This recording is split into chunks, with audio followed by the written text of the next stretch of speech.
This conference will now be recorded.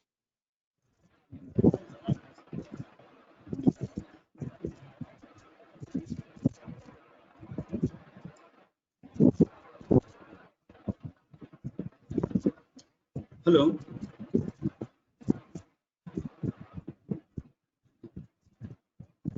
Good morning, everyone. Today I am going to tell about acute osteomyelitis. So here the osteomyelitis name itself indicates an inflammatory process. Here osteo means bone, whereas myelo means bone marrow. Itis means inflammation. So osteomyelitis means it is the inflammation of the bone and its marrow caused by pathological microorganisms. Osteomyelitis is more common in the long bones and vertebral body. So osteomyelitis most commonly seen in children, especially in premature infants, whereas in adults, the osteomyelitis is mainly due to road traffic accident or polytrauma or otherwise open injuries that leads to chronic infection. So in adults, most commonly we have to see the chronic osteomyelitis rather than the acute osteomyelitis. Acute osteomyelitis is most commonly seen in children. Coming to the classification, osteomyelitis is classified into the grades based on the duration. That is, one is acute osteomyelitis. The symptoms is less than 2 weeks, and another one is subacute osteomyelitis. Symptoms last 2 to 6 weeks, and the third one is chronic osteomyelitis. Here the duration of symptoms lasts more than 6 weeks. Based on the mechanism of infection, osteomyelitis is given to hematogenous spread, and another one is exogenous mode of transmission. Hematogenous mode of transmission means here the infective foci located somewhere else in the body rather than the bones, and it transmitted through the bloodstream and lodges into the bone at the metaphyseal region. That is hematogenous mode of spread. Another one is exogenous. Exogenous means here the direct inoculation of the microorganisms into the body by means of open injuries, or sometimes it is due to hydrogenic. That means immediately after post-op, during the op surgery or something, the microorganisms lodges into the surgical site, and later it develops into an infection. And based on the host response, the osteomyelitis is divided into pyogenic and non-pyogenic. Coming to the etiology, so what are the causes for osteomyelitis? So osteomyelitis is caused by bacteria or fungus, Mycobacterium and Treponema pallidum. The most common organism causing osteomyelitis is Staphylococcus aureus. In any age group, the most common causative organism of osteomyelitis is Staphylococcus aureus. And next one is Streptococcus pyogenes and Haemophilus influenza, Pseudomonas aeruginosa, and Clostridium. And coming to the fungal infection, fungal osteomyelitis is caused by actinomycosis, blastomycosis, and Cryptococcus. And tuberculosis also causes osteomyelitis, and Treponema pallidum seen in syphilitic patients. I already told the most common causative organism of osteomyelitis in any age group is Staphylococcus aureus. Whereas in infants less than 1 year, we have to suspect the gram-negative organisms like E. coli and mainly gram-negative organism like E. coli. And other causes of osteomyelitis in infants is Streptococcus.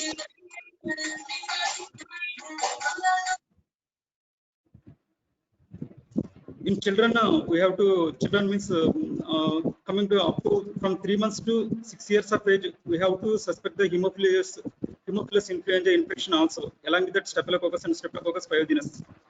In adults, mainly the most common organism is Staphylococcus aureus, along with that Pseudomonas aeruginosa.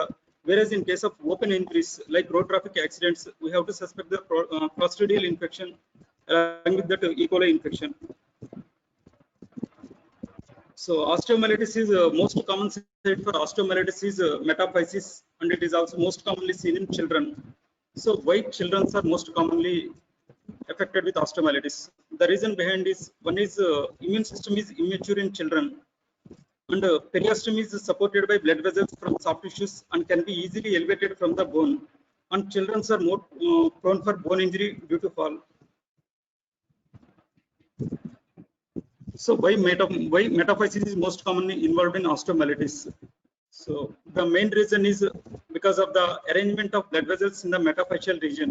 So the blood vessels are arranged in hairpin-like structures. Because of this, the blood flow rate is slow in this region. So it provides sufficient time to escape microorganisms from the bloodstream into the surrounding structures. And one more thing is defective phagocytosis. So here, this is the physeal region. So physis involves from epiphysis to metaphysis. The layers are germinal layer, zone of proliferation, zone of hypertrophy, and zone of provisional calcification.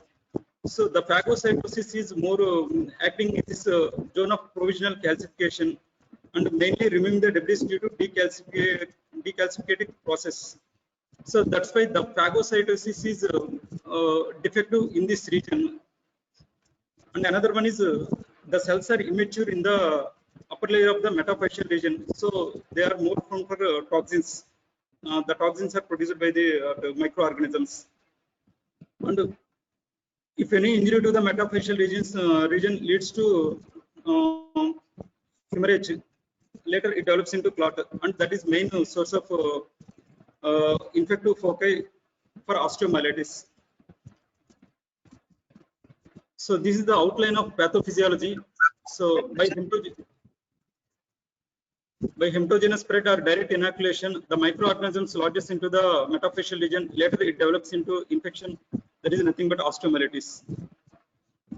So bacteria enters into the metaphyseal region through the bloodstream. That is hematogenous spread or through the direct inoculation of the microorganisms into the metaphysis. Later it stimulates the inflammatory reaction, body immune system, and that leads to inflammatory reaction. Later it develops into abscess formation. So because of that abscess and that intramedullary pressure increases, that leads to stop the blood supply to that region. Later it develops into ischemic bone. That leads to weakening of the cortex. Later that pus escape into the subperiosteal space. And that leads to formation of subperiosteal abscess. Acute osteomyelitis is located up to this region, abscess formation and local ischemic necrosis. We have to take intervention within this region only. Otherwise, it may lands into chronic osteomyelitis. Sometimes it may leads to mortality.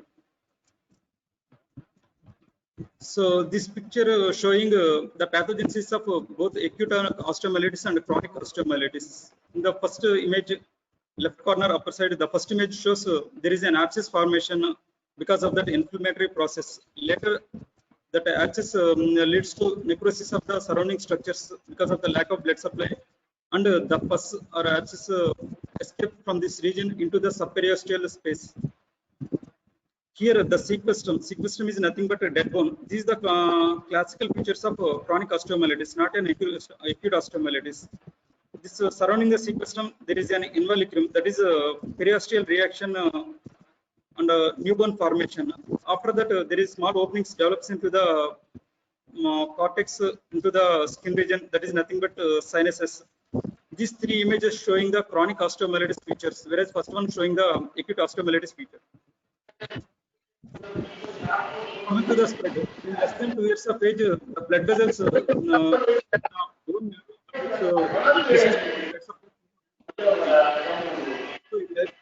than 2 years of age, the blood vessels is the infection into physis region.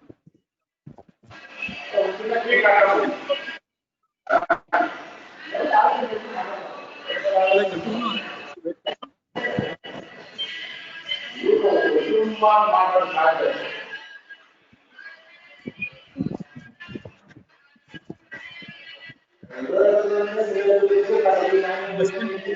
the blood vessels causes the physis and allow the infection into the physis. So that leads to there is a damage to the physis occurs. Finally, it leads to limb shortening and also deformity of the involved deformity. Subperiosteal abscess is also common because the periosteally arranged blood vessels are located below the periosteum. So in less than 2 years of age, the osteomyelitis leads to arthritis also. Arthritis is nothing but impairment of the joint. in 2 to 6 years of age, the 5cc effectively acts as a barrier. So that there is no blood vessels in the facial region in this 2 to 6 years of 16 years of age. So the osteomyelitis is mainly the osteomyelitis is spreading towards the diaphysis rather than the epiphysis. So joint involvement is less than 2 to 16 years of age. And another one is metaphyseal cortex is and periosteum is firmly attached to the subperiosteum. So the periosteum is firmly attached to the cortex. So the subperiosteal spread is less common. So less than 2 years, joint involvement is more, whereas the 2 to 16 years of age, is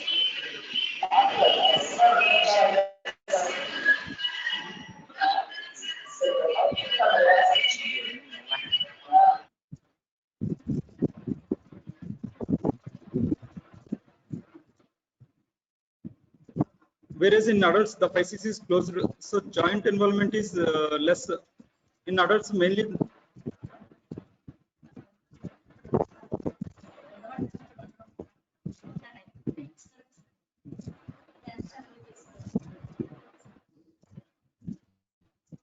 So in adult, diaphyseal involvement is more common. So in adults, the most common mode of spread is exogenous spread rather than hematogenous spread. Whereas if patient is grossly immunocompromised and IV drug abusers, in that patients, the mode of spread is mainly hematogenous spread.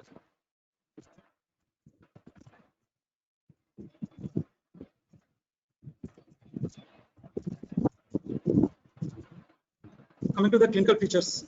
Clinical features is divided into local symptoms and systemic symptoms. Systemic features that includes mainly the fever. It is the most common symptom. Usually high-grade fever associated with chills and rigors. Whereas along with that fever, patient may goes into shock and dehydration. Local symptoms includes swelling, which usually follows the fever, and limitation of the movements. So on examination, classical inflammatory signs are present in acute osteomyelitis. Pallor, tumor, and dolor. And also along with that, there is a restriction of movements, restriction of function of the affected part. And tenderness is mainly located over the metaphyseal region. Coming to the management includes two parts. One is investigation and another one is treatment part. Coming to the investigations we have to divide into laboratory investigations and radiological investigations. In acute osteomyelitis, the laboratory blood investigations and bone scan and MRI are more useful rather than X-ray and other investigations. Coming to the blood investigations, routine blood investigations is important in acute osteomyelitis. Here the hemoglobin is either normal or sometimes it is decreased. Whereas CRP is acute phase reactant, it is grossly elevated in acute osteomyelitis and it mainly helpful in follow-up purpose after the treatment. And another one is ESR, it is also increased, but it is mainly chronic inflammatory marker. Coming to the WBC, the neutrophils count is grossly increased. Total count is also grossly increased. And along with that, another one is blood culture. And another one is gram staining. Coming to the radiological investigations, it includes X-rays and MRI, ultrasonography, and bone scan. Coming to the X-rays, X-rays has not much role in acute osteomyelitis because for X-ray, 30 to 50% loss of bone mineral needed to show the signs in X-ray. So less than 48 hours, it is the X-ray is not significant. The first sign is rarefaction, and we have to take opposite limb X-ray with the same signal intensity, so that we have to identify the soft tissue findings in acute osteomyelitis. X-ray are mainly important after 2 weeks because periosteal newborn formation seen in only after 2 weeks of infection. Coming to the ultrasonography, it shows location of the abscess and mainly helps in differentiating the osteomyelitis from the cellulitis and soft tissue abscess and bone tumors. It mainly helps in guide the aspiration of the pus. Coming to the bone scan, Bone scan is important in acute osteomyelitis. One of the best radiological investigation in acute osteomyelitis. Here we have technetium 99 M scan and gallium 67 scan and indium 311 scan. Most commonly used scan is in our routine purposes technetium 99 scan. Whereas gallium 67 scan is mainly useful in osteomyelitis involving the vertebral body, whereas indium 311 scan is mainly useful in osteomyelitis other than the axial and radial skeleton, other than the peripheral skeleton, mainly useful in other like ribs and other structures. So it confirms the diagnosis as early as 20 to 48 hours after the onset of infection in 95% of the patients. Here in bone scan, we have to inject the dye with this radioisotope scan, and it mainly lodges into the where the metabolism, bone metabolism is more. So it is non-specific if the conditions associated with the increase in metabolism, like bone tumors. Bone scan shows 3 phases. Here we have to inject the dye into the bloodstream along with that isotopes, and it passes through the 3 phases. One is flow phase, another one is equilibrium phase, final phase is delayed phase. So flow phase is we have to take the radioisotopes scans immediately after the injection of that dye into the bloodstream. And equilibrium phase shows distribution of the isotope to the extracellular space. In delayed phase, 2 to 4 hours after injection of the dye, almost all dye is excreted except that is taken up by osteoblastic activity.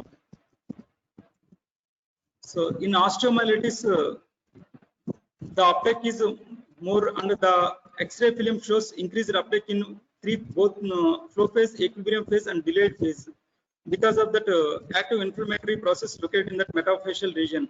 Whereas in cellulitis, it is mainly in the subcutaneous region. It shows mainly increased uptake in flow phase and equilibrium phase. Whereas in osteoarthritis, we have to see the uptake in a delayed phase. So in osteomyelitis, radioisotope scan shows increased uptake in all 3 phases. Coming to the MRI. MRI, it is highly sensitive and specific for osteomyelitis, acute osteomyelitis. It helps in early diagnosis, and also it helps in mainly the location of the infection, and also whether it is due to located in the soft tissue or it is in the bone. Infection is located in the soft tissue or whether it is in the bone. Helps to differentiate mainly from the cellulitis from the other bone or soft tissue involvement. The first sign noticed is bone marrow edema. So in T1 weighing images, the osteomyelitis tissue has a low signal intensity. That means it appears dark in the T1 weighing images.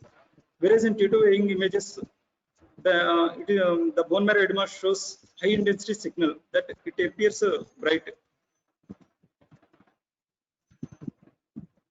Coming to the blood culture, organisms can be identified in more than 50% with blood culture. Blood collected 3 times with 2 hours gap. We can suspect some organisms by history itself. If sickle cell anemia patient is there, we have to suspect salmonella infection along with Staphylococcus aureus, because Staphylococcus aureus is the most common organism, that causing osteomyelitis in all age groups. Whereas in sickle cell anemia patients, we have to suspect salmonella infection along with that Staphylococcus aureus. If patient associated with puncture wounds, we have to and IV drug abusers, we have to suspect Pseudomonas infection along with that Staphylococcus aureus. Whereas in compound injuries, we have to suspect Clostridial infection along with that gram-negative organisms like E. coli, along with that Staphylococcus aureus. And pus culture, we have to aspirate the pus from the area of maximum swelling, and the sample sent for both staining and culture. Pus culture mainly uses to confirm the diagnosis and to identify the causative organism, and also helps to plan for the proper treatment and for antibiotic sensitivity. Coming to the management, acute osteomyelitis is an orthopedic emergency. patient needs local management and general management. So management includes, first we have to correct the general condition of the patient. Local management includes give the rest to the patient, and we have to start the IV line immediately and give IV line support and volume replacement if patient is in shock. And the affected part is protected with splint to decrease pain and spasm. Here we have to immobilize the affected part by immobilizing the one joint above and one joint below by applying a splint. And elevation of the part under moist packs to reduce the swelling and treat the shock. We have to start the antibiotics, and if patient is not responding to the antibiotic and if pus is accumulated in that in that metaphyseal lesion, we have to go for surgery. So antibiotic treatment is the mainstay of management in acute osteomyelitis. So appropriate drug, we have to use the broad spectrum antibiotics in acute osteomyelitis. Broad spectrum antibiotics means penicillins and aminoglycosides except streptomycin and chloramphenicol, chloroquinolines, and these all are under third generation cephalosporins, and these all are comes under broad spectrum antibiotics. That means it acts both on gram positive and gram negative bacteria. The mode of treatment is IV route for the first 2 weeks and followed by oral for next 4 weeks. The dose depending upon the body weight of the patient. Coming to the NATE principle for the treatment, antibiotic is effective before pus forms. Antibiotic cannot sterilize the avascular zone. This avascular tissue should be removed by surgery. Antibiotic prevents reformation of the pus. Antibiotic should be continued after the surgery. So nowadays the treatment protocol is 2 weeks IV antibiotic and followed by 4 weeks oral antibiotic. If patient is not responding well, then we have to continue the IV antibiotics for 2 more weeks followed by oral antibiotics. Up to 6 months of age, the most common causative organisms along with the Staphylococcus aureus is E. coli. So our antibiotic treatment should be against penicillin resistant Staphylococcus aureus and group B streptococci and gram-negative organisms like E. coli. So the commonly used antibiotic treatment in this age group is flucloxacillin and third generation cephalosporins. Sometimes we can use gentamicin, but it is a highly nephrotoxic and ototoxic. From 6 months to 6 years of age, our empirical treatment should include the Haemophilus influenza organism also, along with that Staphylococcus aureus. So here usually the commonly used antibiotic treatment is flucloxacillin along with the third generation cephalosporins. Whereas in children and adults, the most common organism is Staphylococcus aureus. Here also we can use flucloxacillin and fusaric acid. Fusaric acid is mainly used in the treatment of skin infections or skin infections. Fusaric acid is preferred over benzyline penicillin because of high prevalence of penicillin resistant Staphylococcus aureus. The reason behind is fusaric acid is well concentrated in the bone. Patient with known streptococcal infection, we have to use cephalosporins. Elderly patients are more risk for gram-negative organisms due to systemic disorders. In that patients, the most commonly used antibiotic treatment is flucloxacillin along with the third generation cephalosporins. If patient sickle cell anemia patient present with osteomyelitis, we have to suspect a salmonella infection, salmonella organism along with that Staphylococcus aureus. So here we can use chloramphenicol along with that third generation cephalosporins or flucloxacillin. Fluoroquinolones is a group of antibiotics. Chloramphenicol is contraindicated below the facial closure. It is contraindicated below the 17 years of age group. Why? Because it mainly suppresses the bone marrow, and it causes in infants gray baby syndrome. So it is highly toxic and it causes damage to the faces along with that bone marrow suppression. So it is contraindicated in below the 17 years of age group.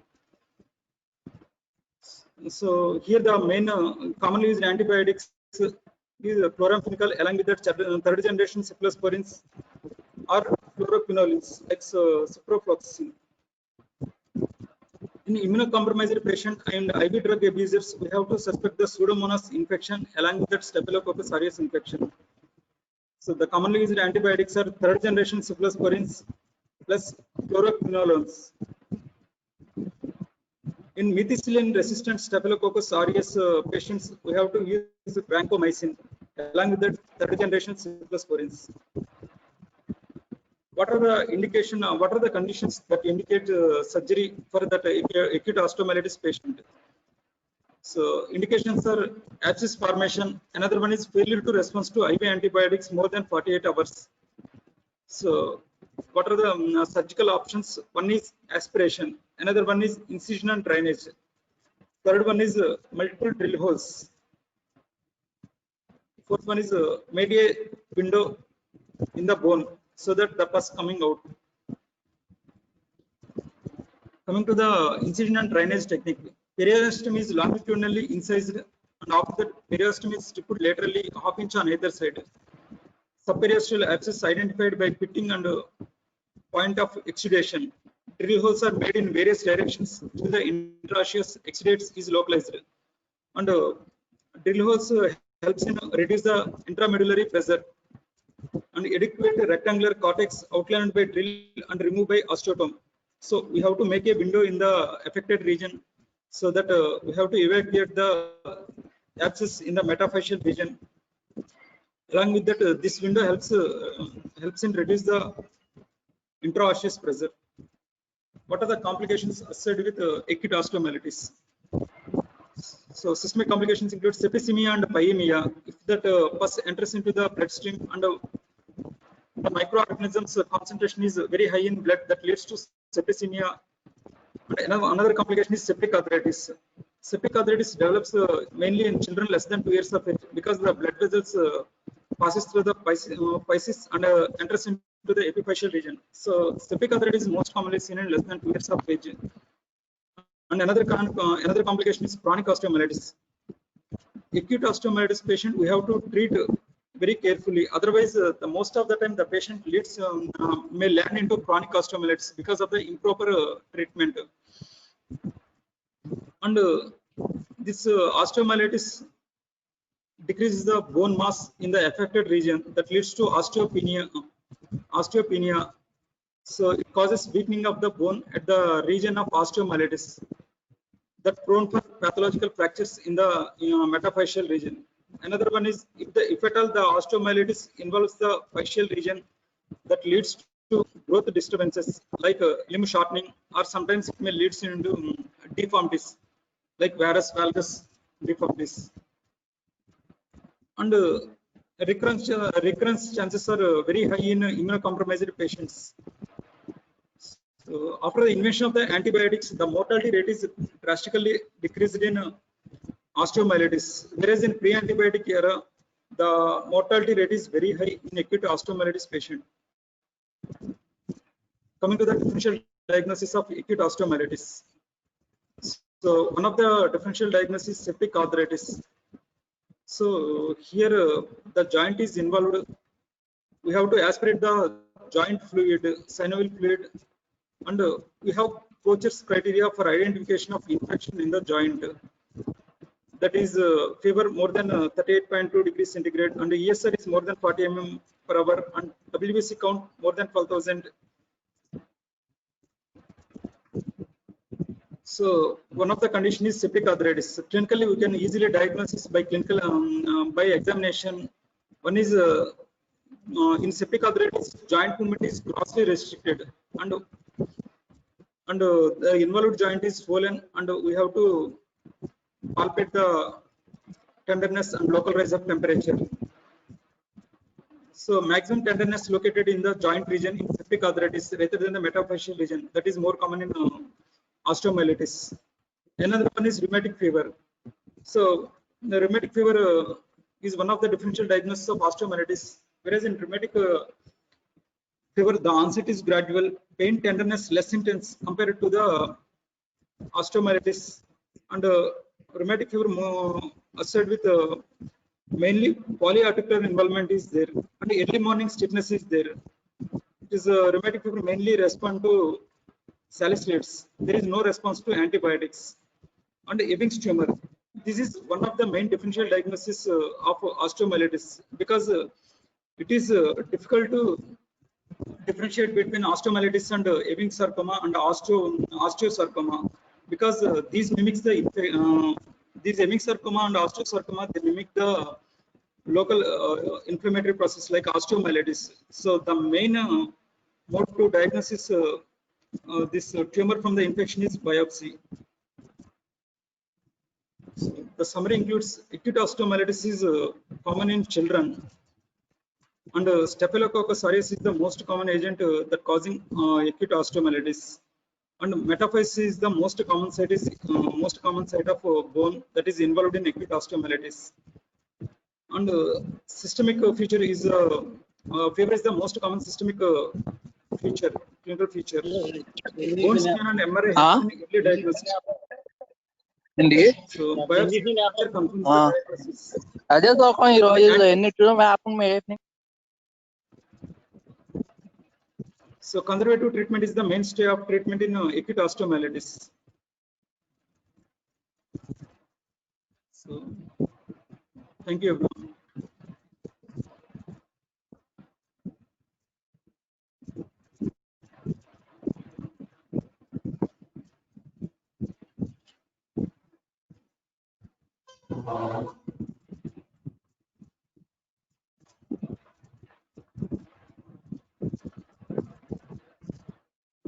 So is there any doubts regarding this acute osteomyelitis?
Sorry,